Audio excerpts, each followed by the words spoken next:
Welcome back, ladies and gentlemen. AR here with more of the Anniversary Edition of Skyrim. 'Tis the season, ladies and gentlemen, as is every season to be playing Skyrim. Now, in this episode, I want to give you guys a rundown on some of the updates and upgrades I've done to the Golden Hills Plantation farm. As always, I hope you all enjoy. Let me just start off by saying that I really appreciate you joining me. I hope you guys love these episodes as much as I love playing Skyrim, and I hope you like and subscribe. It helps to build the channel. Let me show you what I've done in this little plot here in all these planters. As you can see, I have wheat. Now I want to say, if I remember correctly, there's 27 planters here, and you can harvest. Each one will give you 4 per. So I'm gonna knock these out real quick. Now, just for some context, 60 wheat will give you 300 gold septums. And so I believe that if you go 27 times 4, I think it's 108, and then 5 gold septums per wheat should give you like 500, roughly, like 504 gold septums. So overall, for the amount of work that you do to harvest this wheat, which is not very much, mind you, it's actually not bad for, just like a little chore around the property. Now, I will say, the more lucrative thing to do would be to just save it up, and then after, I think it's like 5 days, it'll grow back again. You just do that a few times. You'd have quite a bit of wheat to take in the cell. It doesn't weigh very much, so you can carry quite a bit of it at a time. You can make some pretty decent gold, guys, which is not bad for the theme that I'm trying to achieve here, which is like a monster slayer meets Witcher type character build, who is an explorative character who collects bounties that also wants to run a farm. So the nice thing about Skyrim, guys, is you can have your cake and eat it too, and that's what I've planned to do here. On this side, nothing serious, just like some small, like also staple crops that you can grow. For meal crafting was the goal, primarily with this little lot here. And so I only have, 1 leek, 1 gourd, 1 carrot, and then I have cabbage here in this row, and potatoes here in that row. You can do a lot with potatoes and cabbage as far as like crafting meals go, so that was the intention there. I will say, closest to the house, inside the planters, personally I think that space would be best utilized for things like potion and poison crafting. Now this comes to my greatest gripe. Personally, I'm very upset that you can't grow Jaren root. You can grow canis root, as you can see here. I have some canis root growing. The reason I want Jaren root, though, is in conjunction with this death bell. You Riverwood's can make a agreeable enough, I pretty suppose. potent poison, about 5,000 damage. There's some perks in the perk tree I can show you guys, obviously, that you'd need to achieve that, but pretty simple, really. But if you craft this poison, not only will alchemy increase quickly, but you'll have a very lethal way to hurt your enemies with very little effort. And honestly, you could stack it on like this weapon, the steel dagger. It's 2.5 pounds.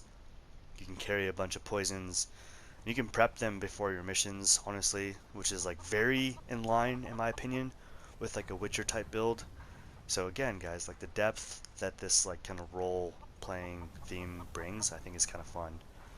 Cows, when you milk them, you'll get 2 milk jugs, and then for the goats, each one is 1 jug of milk. And so you can collect the milk there and there. And so I will say, though, you have to be wary of wolves. We had like a pack of, I don't know, 12 or 16 wolves come through. I had an army of chickens. I still do. And I think another goat, and the wolves killed them, unfortunately. I don't have a horse at this time. I would like to dabble with the horse play and get a horse at some point. I probably will.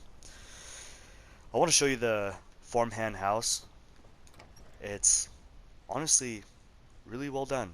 I'm pretty sure Eleonora had a pretty heavy hand in some of the crafting of this mod.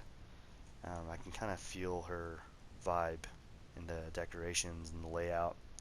Really well done. You know, obviously a few beds, includes the steward and the 2 farmhands. A hearth, they can cook meals here. You can too, actually. You can create and craft quite a bit of meals, and with the fishing mod, there's a lot more meals that were introduced, primarily like just the item that you catch, so the fish you catch. Um, Pretty cool, actually. I'm pretty impressed.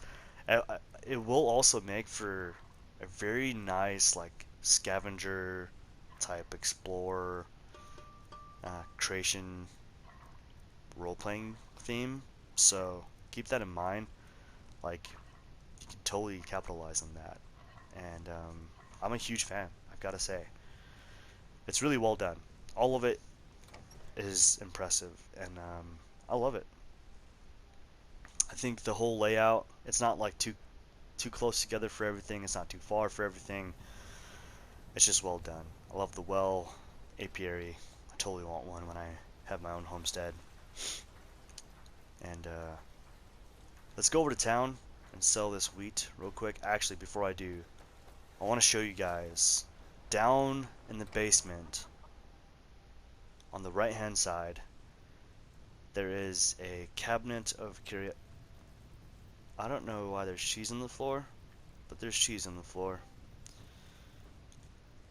On the right hand side, you'll see this cabinet of curiosities, and inside is the passive collection of basically everything. No, it is everything, like everything. So I have 27 wheat here that was collected. In my ingredients, I have 135 wheat that I've collected. So yeah, this is gonna make a pretty nice chunk of change. I'm gonna go ahead and collect that, take it in. Now you can grind this down into flour if you'd like. You can craft many more recipes. I mean, let me show you guys that real quick. The oven provides the ability to craft a pretty wide variety of very interesting, yummy, delicious things. We have the apple dumpling, the apple pie, the baked potato, boiled cream tree, braided bread, chicken dumpling, crab cakes, garlic bread, jazbay crostata, the juniper berry crostata, the lavender dumpling, potato bread, snowberry crostata, and the sweet roll. So pretty impressive. And then over here you can churn your milk into butter, just like so. And you know, I'm a huge fan. I've got to say, this is like really well done. And you can spend quite a bit of time here, guys, just like doing chores, like you really can. And then you can run over to town and just sell everything that you've collected. Now the money, I think, in my opinion, based on what I've seen thus far, the money is in.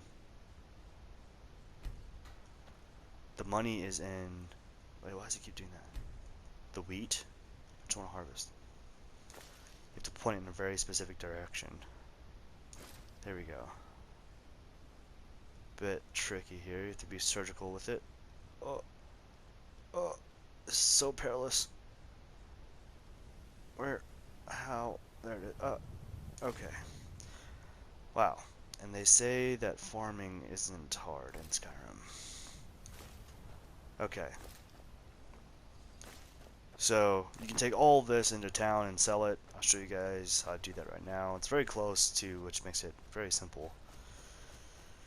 But yeah, honestly, you could spend, you know, a decent amount of time just on the farm, like working with the animals. You can collect milk, you can harvest all your veggies and the crops, and bring it into town and sell it. Typically, I just run to the farmer.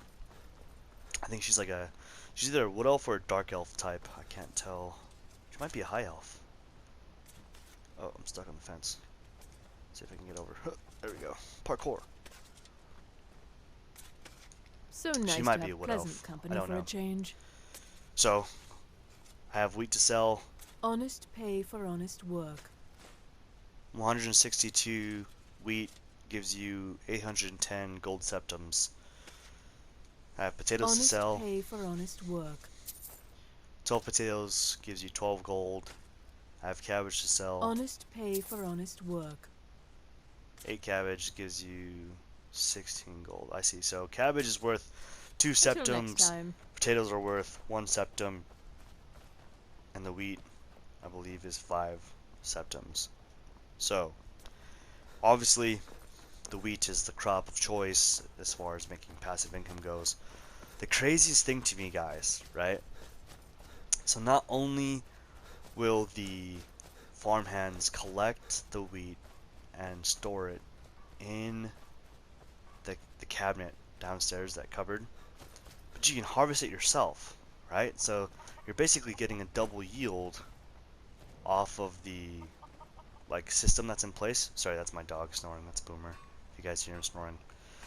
But on top of that, Faendal will actually technically sell everything too. So it's weird. There's Riverwood's agreeable enough, kind I of a suppose. weird For a loophole Nord there. village. So I'm here to collect the plantation's profits. Very good, sir. 2,592 gold. Until next time. So again, guys, as you can see, this is a pretty fun way to incorporate your passive income and get yourself a fun way to play as a farmer. And I think this is the way to go, my personal opinion. I love it. I enjoy it. I hope you guys do too. Thank you for joining me in today's episode. I know it's short and sweet.